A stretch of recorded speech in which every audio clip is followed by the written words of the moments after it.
So good evening to all of you. आप सभी का बहुत बहुत स्वागत है एड अंकल AJE की तैयारी यूट्यूब चैनल पे।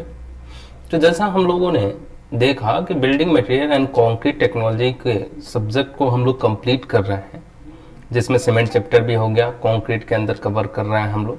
तो कंक्रीट को कवर कर रहे हैं। कंक्रीट में हमने एक दो चीज़ें देख भी ली हैं, जिसके अंदर हमने देख लिया टाइप्स ऑफ कंक्रीट क्या है, ग्रेड क्या है, और उसके साथ साथ हमने ये भी देख लिया कि कौन से कंक्रीट को कहाँ पे यूज करोगे, कैसे बनाओगे। नॉमिनल मिक्स की बात कर ली हमने, डिजाइन मिक्स की बात कर ली हमने। उसके बाद से हमने बात कर ली कि RCC अगर आप बना रहे हो, PCC आप यूज कर रहे हो, तो कौन सा ग्रेड, मिनिमम सीमेंट कितना यूज करोगे, मैक्सिमम वाटर सीमेंट रेशियो कितना यूज करोगे, ये सारी बातें हमने देख ली। यहाँ तक बात हमें समझ में आ गई है। लेकिन इसके आगे मैं बोला था आपको, डिजाइन मिक्स समझने के लिए ना कुछ बातों को समझना जरूरी होगा, तो उन्हीं बातों को कवर करने की कोशिश करते हैं हम लोग। तो आइए देखिए, शपथ बैच JEE 2023-24 ये सारा फ्री ऑफ कॉस्ट है और सारे सब्जेक्ट होंगे, तो आप भी जुड़िए। तो नेक्स्ट टर्म जो है हमारा, नेक्स्ट टर्म है कैरेक्टरिस्टिक स्ट्रेंथ। तो कैरेक्टरिस्टिक स्ट्रेंथ को हमें समझना होगा, तो आइए उसी पे बात करते हैं। आज हमने ये देख लिया था कौन सा ग्रेड कहाँ पे यूज होगा, यहाँ तक की कहानी हमें समझ में आ गई थी। चलिए, तो इस बात को हम लोग समझते हैं। अब यहाँ पे देखा जाए, अगर इसको थोड़ा इधर कर लिया जाए, ठीक है। कैरेक्टरिस्टिक स्ट्रेंथ क्या होता है? हमने कोई भी एक ग्रेड उठाया था, अगर आपको याद हो, कोई भी एक ग्रेड अगर आपने उठाया था, M20 की बात करें अगर, M20 अगर आपने उठाया तो इसका मतलब क्या हुआ? मैंने आपको डिस्कस किया था कि M का मतलब क्या हुआ, मिक्स हुआ, और 20 का मतलब क्या हुआ कि ये एक स्ट्रेंथ है। कितने दिनों पे स्ट्रेंथ मैंने बताया था? ये स्ट्रेंथ मैंने आपको बताया था कि अगर आप इस मिक्स को 28 दिनों के बाद स्ट्रेंथ चेक करेंगे, ये 28 दिनों के बाद स्ट्रेंथ चेक करेंगे, अगर क्या मतलब, इस मिक्स को अगर आप 150 mm क्यूब के साइज में रखेंगे और 28 दिनों के बाद स्ट्रेंथ चेक करेंगे, तो आपको कितना स्ट्रेंथ मिलेगा? 20 न्यूटन पर मिलीमीटर स्क्वायर स्ट्रेंथ मिलेगा। ये हमने डिस्कस किया था। तो ये जो स्ट्रेंथ मिलता है, ये स्ट्रेंथ एक्चुअली क्या होता है, कौन सा स्ट्रेंथ होता है? इस स्ट्रेंथ की अगर बात करी जाए तो ये कौन सा स्ट्रेंथ होता है? इसे ही बोलते हो आप कैरेक्टरिस्टिक स्ट्रेंथ। और एक्चुअली इससे ही बोलने वाले ये भी बोल देते हैं characteristic compressive strength. Characteristics compressive strength बोलने को आप ये भी बोल सकते हैं, कैरेक्टरिस्टिक्स कंप्रेसिव स्ट्रेंथ। बोलने के इसे लोग कई बार कंप्रेसिव स्ट्रेंथ भी बोल देते हैं। तो मैं आपको बातें समझाना चाह रहा हूं कि क्यों सब लोग ऐसे बोल दे रहे हैं। इसे डिनोट किया जाता है किससे? FCK से। इसे डिनोट किया जाता है FCK से। इतनी बात समझ में आ रही? अब देखिए, डेफिनेशन पे बात करते हैं। क्या डेफिनेशन होता है? The value below which not more than 5% test results are expected to fall or fail. अब इस बात को शायद कई लोगों को नहीं समझ में आ रहा होगा, तो इस बात को समझने की कोशिश करते हैं हम लोग। सॉरी, इस बात को समझने की कोशिश करते हैं हम लोग।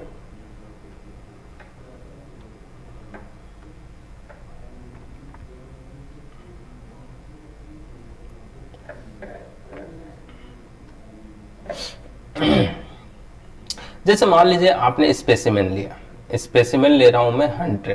कितने स्पेसिमेन मैंने लिए? 100 स्पेसिमेन लिए, ठीक है। 100 स्पेसिमेन का मतलब क्या हुआ? अब इस बात को यहां से समझिए। 100 स्पेसिमेन का मतलब यह हुआ कि जो भी आप ले रहे हैं, यहाँ पे जो मिक्स ले रहे हैं, इस मिक्स को एक क्यूब में भरा जा रहा है। इस क्यूब का साइज क्या है? 150 mm क्यूब। तो ऐसे क्यूब जो है मैं 100 ले रहा हूं यहाँ पे, बस बात ही है। तो 100 क्यूब लूंगा, सब में मिक्स को भरूंगा, सारा सब में सेम मिक्स है, कुछ अलग मिक्स नहीं है, और सबका 28 दिनों के बाद स्ट्रेंथ चेक करूंगा और चेक करूंगा कितना आ रहा है। आप बताओ, सेम आएगा क्या? सेम नहीं आएगा, थोड़ा बहुत वेरी करेगा, थोड़ा बहुत वेरी करेगा। तो थोड़ा बहुत अगर वेरी कर रहा है तो उस पॉइंट को हम लोग नोट कर लेते हैं। चलिए नोट कर लेते हैं, आ जाइए यहाँ पे। तो मान लीजिए आपने जो है 100 स्पेसिमेन लिए, सबके स्ट्रेंथ आए कुछ ना कुछ, थोड़ा बहुत हल्का फुल्का सब में वेरी किया, तो सबका मैंने नोट किया, किसी का 19 आया, किसी का 19.1 आया, किसी का 19.2, ऐसे 100 स्पेसिमेन है। 19.3 आया, किसी का 19.4 आया, ठीक है, किसी का 20 आया, किसी का 20.1 आया, किसी का 20.1 एक और आया। ऐसे कर करके हमने देखा, ऐसे 100 स्पेसिमेन के स्ट्रेंथ कितने हैं, 100 स्पेसिमेन के स्ट्रेंथ हमने लिख लिए। किस ऑर्डर में, असेंडिंग ऑर्डर में लिख लिया। Clear my point, ascending order में हमने लिख लिया। जब असेंडिंग ऑर्डर में लिख लिया, अब देखिए मैं आपको बताना चाह रहा हूं इसमें कौन सा कैरेक्टरिस्टिक स्ट्रेंथ है। डेफिनेशन फिर से पढ़िए, the value below which not more than 5% test results are expected to fail. तो वो वैल्यू, इनमें से वो वैल्यू जिसके नीचे 5% से ज्यादा टेस्ट रिजल्ट फेल ना हो। अभी बहुत इंपॉर्टेंट पॉइंट है, समझने की कोशिश करिएगा। इनमें से उस वैल्यू को लूंगा मैं, उस वैल्यू को मैं स्ट्रेंथ बोलूंगा, उस वैल्यू को स्ट्रेंथ बोलूंगा मैं, यानी कैरेक्टरिस्टिक स्ट्रेंथ बोलूंगा जिसके नीचे 5% से ज्यादा टेस्ट रिजल्ट फेल ना हो, और जिसके ऊपर कम से कम 95% टेस्ट रिजल्ट पास हो। क्या मतलब हुआ, अगर मैं इस 20 को स्ट्रेंथ बोल दे रहा हूं तो समझिए, अगर 20 स्ट्रेंथ है तो 20 का लोड लगाने पर रजिस्ट कर लेना चाहिए। तो अगर जिसका स्ट्रेंथ 19 है उस पर 20 का लोड लगाऊंगा, क्या रजिस्ट कर पाएगा, नहीं कर पाएगा, फेल हो जाएगा। ऐसे फेल होने वालों की जनसंख्या कितनी है, मैक्सिमम कितनी होनी चाहिए, 5%। अगर इस पे 20 असेंडिंग ऑर्डर में लिखा हूं, ध्यान रखिएगा, तो इस पे 20 का लोड लगाऊंगा अगर, तो ये क्या रजिस्ट कर लेगा, ये भी 20, ये भी, क्यों सब इससे अधिक है, सब 20 अगर मैं लोड लगाऊंगा सब रजिस्ट कर लेंगे, ये वाले नहीं कर पाएंगे। तो फेल होने वाले कितने हो गए, 5%, और पास होने वाले कितने हो गए, 95%। तो इसलिए इस वैल्यू को हम लोग क्या बोलेंगे, कैरेक्टरिस्टिक स्ट्रेंथ बोलेंगे। तो the value below which not more than 5% test results are expected to fail or fall, इस वैल्यू को बोलेंगे। यानी डिफिनीशन को हम लोग ऐसे भी लिख सकते हैं। डिफिनीशन को अगर लिखना चाहें, जैसे देखा आपने, the value below which not more than 5% test results are expected to fall, इसको ऐसे भी लिखा जा सकता है, the value above which more than 95% test results are expected to pass। तो उसी पॉइंट को हम लोग ऐसे भी लिख सकते हैं, कोई भी बड़ी बात नहीं है। बात समझ में आ रहा है? चलिए एक्सप्रेस पे और बात समझिए। अगर मान लीजिए ये कैरेक्टरिस्टिक स्ट्रेंथ हो गया, अगर मान लीजिए यही सारे स्पेसिमेन है, 100 स्पेसिमेन है, अगर इसका आपको कंप्रेसिव स्ट्रेंथ निकालना होता तो क्या डिफरेंस है, मैं ये बताना चाह रहा हूँ आपसे, क्या डिफरेंस है कैरेक्टरिस्टिक स्ट्रेंथ में और कंप्रेसिव स्ट्रेंथ में। अब देखिए, अगर कंप्रेसिव स्ट्रेंथ निकालना होता तो इस सब सारे वैल्यूज का आप क्या ले लेते, एवरेज ले लेते, थोड़ा सा डिफरेंस मिलेगा, हल्का सा डिफरेंस है। तो अगर आप इन सारे स्पेसिमेन का जो रिजल्ट आया है उसका अगर एवरेज ले लेते हैं तो वही क्या कहलाएगा, आपका कंप्रेसिव स्ट्रेंथ। अगर आप ऐसी वैल्यू चूज करते हैं जिसपे 5% टेस्ट रिजल्ट फेल हो रहा है, 95% टेस्ट रिजल्ट पास हो रहा है, तो ऐसी वैल्यू चूज कर रहे हैं उस स्ट्रेंथ में से, तो उस स्ट्रेंथ को हम लोग कैरेक्टरिस्टिक स्ट्रेंथ बोल देते हैं। एक और टर्म आता है टारगेट मीन स्ट्रेंथ। अब इनमें से ये जो 100 स्पेसिमेन के जो रिजल्ट आए हैं, इनमें से किसको आप टारगेट मीन स्ट्रेंथ बोलोगे? हालांकि नाम से लग रहा है टारगेट मीन स्ट्रेंथ, अगर आप ध्यान से समझे तो बात समझ सकते हैं। तो इसी बात को समझने की कोशिश करते हैं। तो what is target mean strength? Target mean strength, इसे हम लोग डिनोट कर रहे हैं FM से, टारगेट मीन स्ट्रेंथ।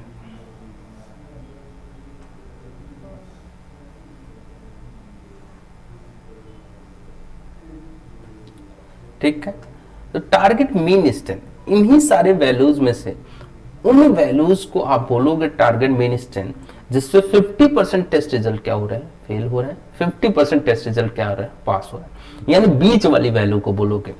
इसमें से 5% वाले निकाल दिए तब बोले थे कैरेक्टरिस्टिक। अब टोटल 100 स्पेसिमेन के रिजल्ट ये है, तो बीच वाली वैल्यू जिसपे 50% फेल होंगे, 50% पास होंगे। तो इस बात को ऐसे लिखा जा सकता है, इस बात को ऐसे लिखा जा सकता है, द वैल्यू एबव विच और बिलो विच, दोनों चीजें हो सकती हैं। The value above which 50% test results are expected to pass, और we can say that fail. तो ऐसे वैल्यू को हम लोग क्या बोलते हैं, टारगेट मीटिंग स्ट्रेंथ। अब बात ये समझ में नहीं आ रही होगी कि इसको क्यों पढ़ना है। आपने कैरेक्टरिस्टिक स्ट्रेंथ पढ़ लिया, चलो कंप्रेसिव स्ट्रेंथ पढ़ लिया था, सीमेंट में भी समझा था आपने, अब इसको क्यों पढ़ना है, टारगेट मीन स्ट्रेंथ को क्यों पढ़ना है, इस बात को समझने की कोशिश करते हैं हम लोग। देखिए टारगेट मीन स्ट्रेंथ जो है इसे निकाला जा सकता है हम लोग, it can be calculated by probability curve, it can be calculated by probability curve।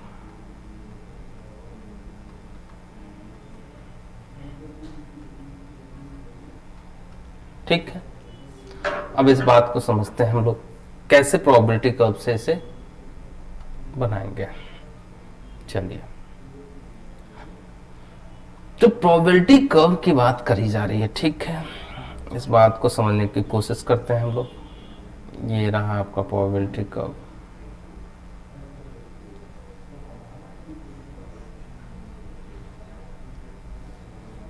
ठीक है। इधर जो होता है ये इंटेंसिटी ऑफ सैंपल होता है। अभी आप इसको समझिए कैसे कैलकुलेट करेंगे, फिर मैं आपको समझाऊंगा कि क्या इसका फिजिकल सिग्निफिकेंस है। देखिए मान लीजिए क्या हुआ, इस एक्सिस पे स्ट्रेंथ रखा है मैंने, मान लीजिए 100 स्पेसिमेन आपने लिए थे, उन 100 स्पेसिमेन का स्ट्रेंथ जो भी आए वो असेंडिंग ऑर्डर में रखा जाए, यानी इस एक्सिस पे मुझे दिखाना होगा। किसी का 0 तो आएगा नहीं, कहीं ना कहीं यहाँ से शुरुआत होगी।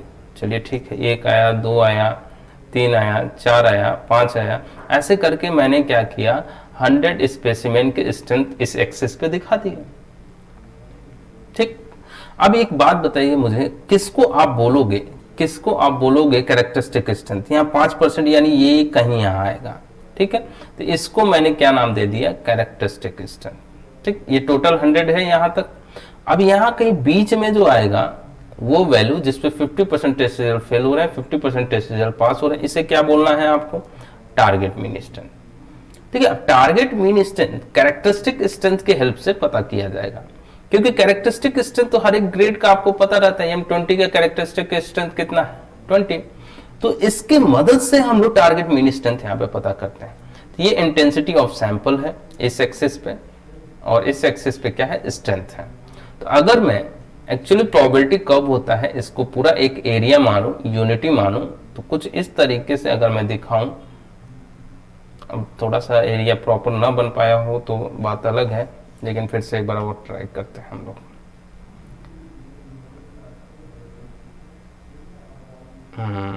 अब थोड़ा सही जा रहा है, अभी भी सही नहीं बन पाया।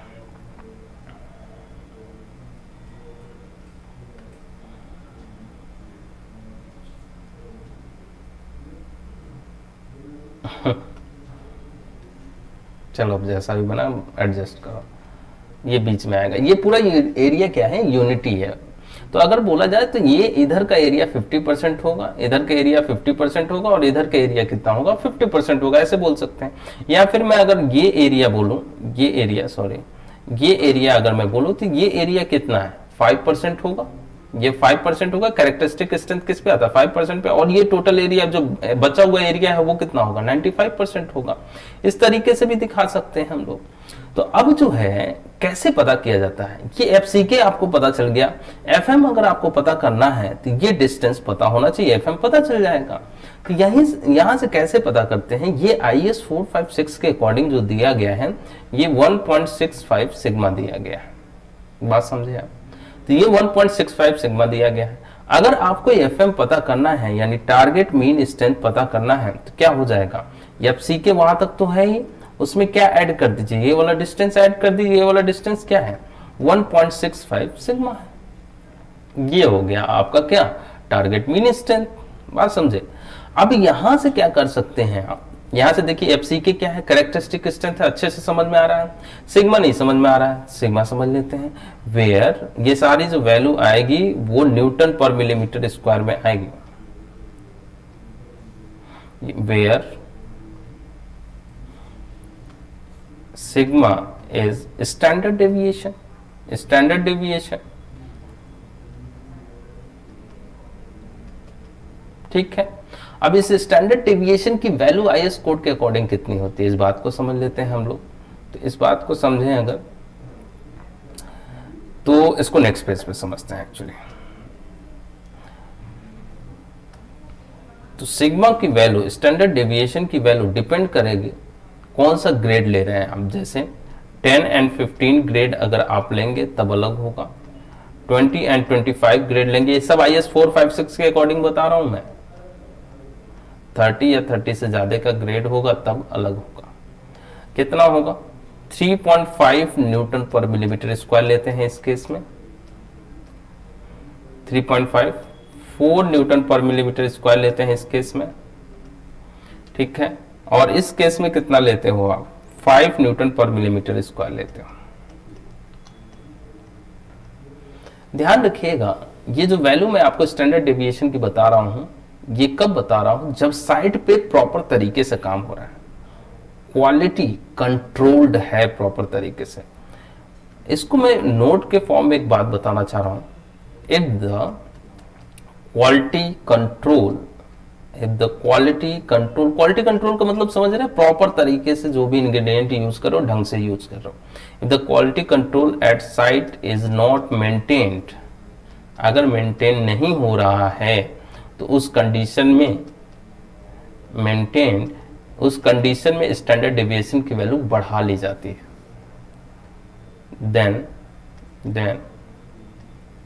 The value of standard deviation, then the value of standard deviation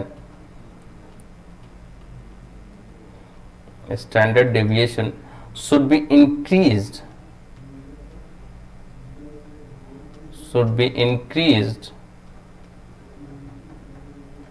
by 1 Newton पर मिलीमीटर स्क्वायर, by 1 न्यूटन पर मिलीमीटर स्क्वायर। मतलब अब जो 3.5 था, जो 3.5 था 10 एंड 15 के लिए, वो कितना हो जाएगा, अगर क्वालिटी कंट्रोल मेंटेन नहीं है तो वो 4.5 हो जाएगा।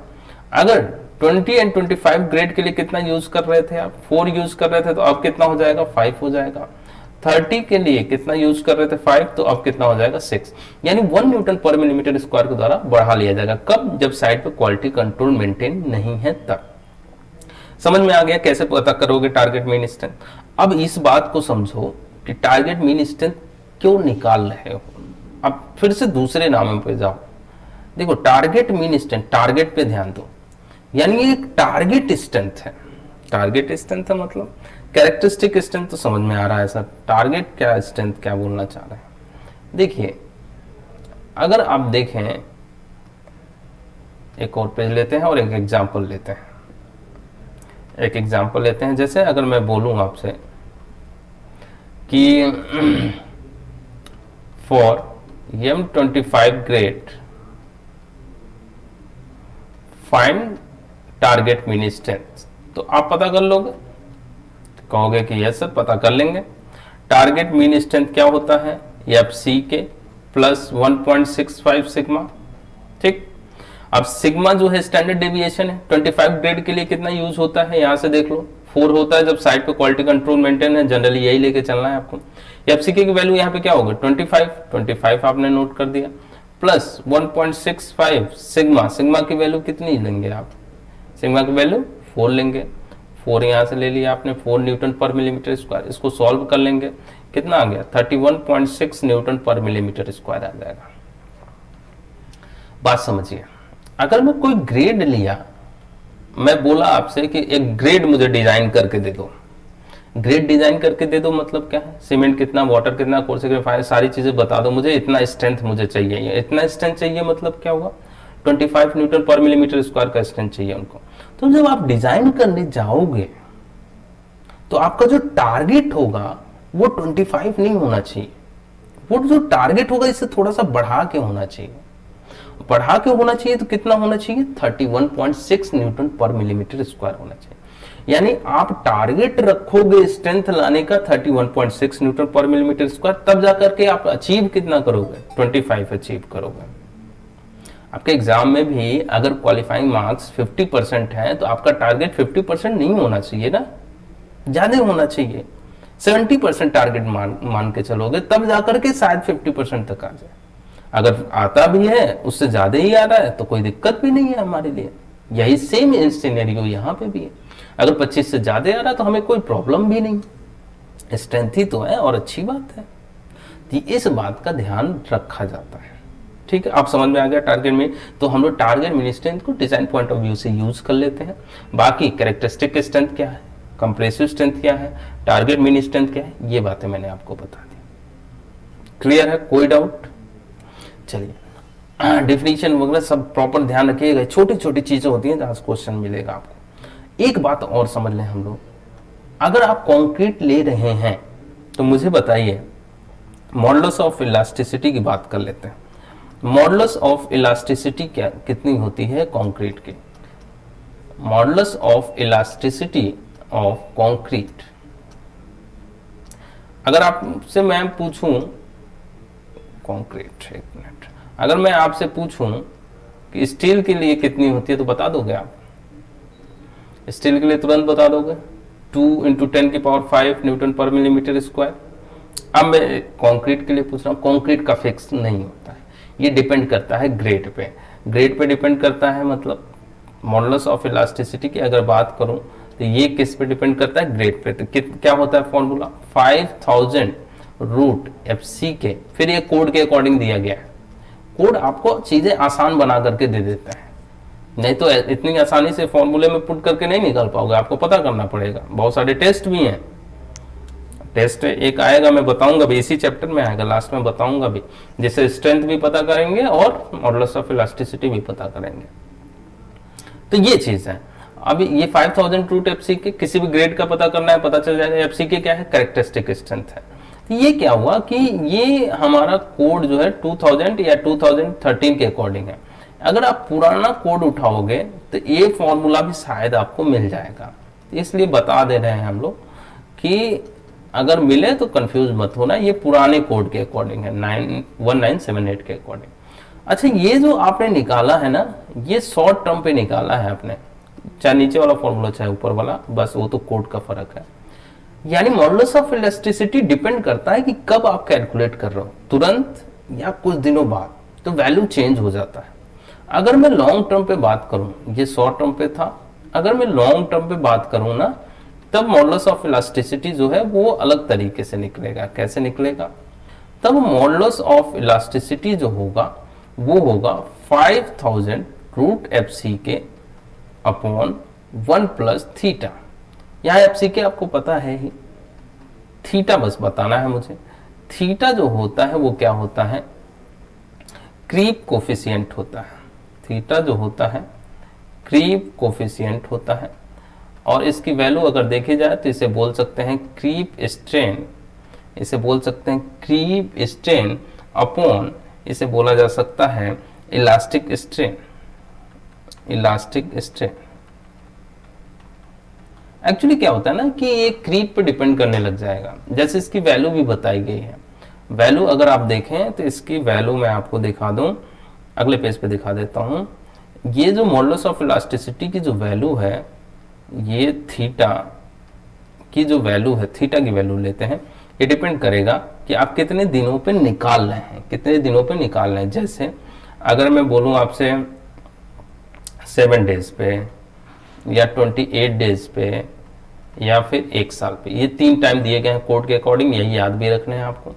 तो 7 डेज पे थीटा की वैल्यू 2.2 रखनी है, 28 डेज पे पूछा जा रहा है तो 1.6 रखना है, और 1 ईयर पे पूछा जा रहा है तो 1.1 रखना है। इस तरीके से आपको डील करना है। तो ये थीटा की वैल्यू यहाँ पुट कर देंगे आप। FC के आपको पता है ही, यहाँ से क्या पता चल जाएगा, मॉडुलस ऑफ इलास्टिसिटी जितने टाइम पे आप निकालना चाह रहे हैं उतने टाइम पे पता चल जाएगा। शॉर्ट टर्म पे भी पता चल जाएगा, लॉन्ग टर्म पे भी पता चल जाएगा, कोई दिक्कत वाली बात नहीं। Clear my point? चलिए, तो ये कहानी हो गई किसकी, modulus of elasticity of concrete की। एक बात और समझ लेते हैं हम लोग, क्या समझना है हमें। अब मुझे बताइए आप, नेक्स्ट पॉइंट, पॉइजन्स रेशियो कितना होता है कंक्रीट का। पॉइजन्स रेशियो सोम में पढ़े होंगे, नहीं पढ़े होंगे तो पढ़ेंगे यहाँ पे। पॉइजन्स रेशियो फॉर कंक्रीट, देखिए अब ये तो आपने पढ़ा होगा शायद 0.15 से 0.3 के बीच में होता है। 0.1 से 0.3, सॉरी, ये वैरी करता है, फिक्स नहीं है। 0.1 से लेकर के 0.3। अब जनरली इसे लोग बोलने को 0.15 बोल देते हैं, तो आपसे पूछा जाए 0.15 बोल दीजिए, लेकिन ये वैरी करता है 0.1 से 0.3, ये फिक्स नहीं होता है। एक पॉइंट और, बाकी इसको पॉइजन्स रेशियो क्या होता है, लेटरल स्ट्रेन और लॉन्गिट्यूडनल स्ट्रेन सबका रिलेशन होता है। ये शो में डिस्कस करना सही रहेगा, यहाँ नहीं। तो जो भी पढ़ाएगा टीचर वो शो में बताएगा आपको, यहाँ पे बताना सही नहीं रहेगा। एक और पॉइंट प्रॉपर्टी से रिलेटेड अगर आप बात कर रहे हैं, कौन सी पॉइंट है, मैक्सिमम श्रिंकेज स्ट्रेन कितना होता है कंक्रीट के अंदर, ये भी बड़ा इंपॉर्टेंट। ये सारे पॉइंट ना ऑब्जेक्टिव के रूप में पूछे जाते हैं। Maximum shrinkage strain in concrete, कई लोगों को याद भी होगा इसकी वैल्यू कितनी होती है, 0.0003, नहीं याद है याद कर लीजिए। लेकिन इसका मतलब क्या हुआ, स्ट्रेन का तो यूनिट होता नहीं है, डायमेंशनलेस होता है। इसका मतलब ये हुआ जो श्रिंकेज हो रहा है कंक्रीट के अंदर वो कितना हो सकता है, वो जो श्रिंकेज हो रहा है 0.3 mm का मैक्सिमम श्रिंकेज हो सकता है 1 मीटर कंक्रीट में। मतलब अगर आपने ये 1 मीटर कंक्रीट लिया तो इसमें मैक्सिमम जो श्रिंकेज होगा वो 0.3 mm का हो सकता है, ये मतलब हुआ। ये कोड के अकॉर्डिंग बताया गया है। तो ये वैल्यू जो निकल करके आएगी 0.3 mm, अब नीचे वाले को भी mm में कन्वर्ट करना होगा, तभी तो डायमेंशन दिखाऊंगा मैं आपको। तो 1000, तो ये कितना निकल करके आ जाएगा 0.0003। बात समझ में आ रहा है। तो इस तरीके से डील करेंगे हम, ठीक है। तो ये प्रॉपर्टीज की बात हो गई, तो आज की क्लास में इतना ही रखते हैं हम लोग। अब नेक्स्ट क्लास जो कि बहुत इंपॉर्टेंट, बहुत ज्यादा इंपॉर्टेंट, चाहे आप गवर्नमेंट जॉब करें या प्राइवेट जॉब करें, जिसमें हम डिजाइन मिक्स, पूरा एक लेक्चर वो डेडिकेटेड होगा किसके लिए, डिजाइन मिक्स के लिए। डिजाइन मिक्स के स्टेप्स और एक एग्जांपल लेकर के मैं डिजाइन मिक्स पूरा एक बताऊंगा, तो उसमें जरूर जुड़िएगा। भले से बाकी कोई क्लास छोड़ दीजिए, लेकिन डिजाइन मिक्स की क्लास जरूर करिएगा। बाकी टेलीग्राम चैनल JEE की तैयारी ज्वाइन कर लीजिए आप लोग। और आज के लिए धन्यवाद, मिलते हैं। चैनल को सब्सक्राइब करिए, दोस्तों में शेयर करिए थोड़ा सा, तो और ज़्यादा मोटिवेशन मिलेगा और अच्छा करेंगे हम लोग, ठीक है। मिलते हैं कल के क्लास में जिसमें डिजाइन मिक्स होगा, ध्यान रखिएगा, जरूर आइएगा। Thank you so much.